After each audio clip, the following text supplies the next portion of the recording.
ভোলায় লালমোহনে থানায় জামায়াত বিএনপির সংঘর্ষের ঘটনা ঘটেছে। নির্বাচনী গণসংযোগকে কেন্দ্র করে দুটো দল দুই যুগের অধিক সময় জোটবদ্ধ হয়ে রাজনীতি করেছে।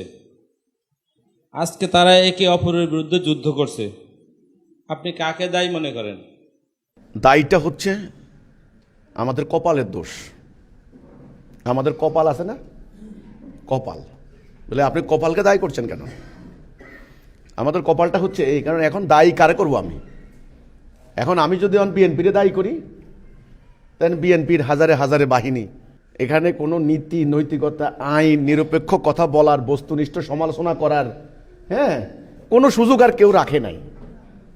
একদল আরেক দলকে ট্যাগ লাগাই দিচ্ছে, কথার সাথে না মিললে এই তুই ভারতের দালাল, এই ফেসিবাদের দোসর। এবার ওরা এতদিন কইতো রাজাকার, রাজাকার পাকিস্তানের দালাল, এই সেই ইত্যাদি, মানে ভয়ানক এক লানতের মধ্যে আমরা পড়ছি ভাই। এখন আমাদের কপালের দোষ, আমি দায়ী করব আমাদের কপালকে।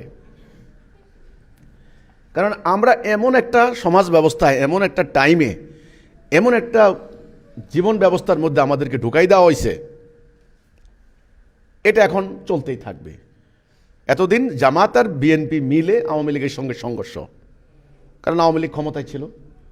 এবার ক্ষমতা কুক্ষিগত করে রাখার জন্য যা করেছে, এরা আবার ক্ষমতায় যাওয়ার জন্য যা দরকার তাই করেছে। কাজেই বিএনপি জামাত, ওই আওয়ামী লীগও কোনো ঘটনা ঘটলে এই ঘটনা কে ঘটেছে? বিএনপি জামাত। এই ঘটনা কে ঘটেছে? বিএনপি জামাত, অন্ধের মতো। তো এই পর্ব গেল। এখন মাঠে আওয়ামী লীগ নাই, এক পার্টি কিক আউট। হকি খেলে না, হকি হকি হকি হকির বাড়ি খাই এক পার্টি আউট।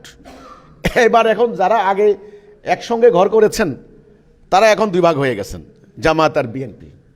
এখন তারা আগামী দিন নির্বাচনে দেখবেন প্রভাব সৃষ্টি করা হবে। নির্বাচনে কার কত ভোট আদায় করা যায়, কার পক্ষে বিজয় লাভ করা যায়, দখল করা যায়। আপনার মসজিদ দখল, বাজার দখল, কেন্দ্র দখল, কোনো পরিকল্পনায় বাদ থাকবে না, আর সব হবে। ভার্সিটি, কলেজ দখল, হল দখল, সবই চলবে, সবই দরকার তো, কারণ রাজনীতি তো, সিস্টেমটাই তো এমন। আপনি বলার কথা বলেছেন, বাকি কথা কে বলবে?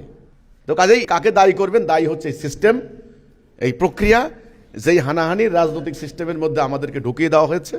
আমরা বারবার বলেছি এই সিস্টেম থেকে বের হতে হবে, না হলে দেখবেন সংঘাত সংঘর্ষ কাকে বলে। আজকে দেখলাম 30 জন আহত।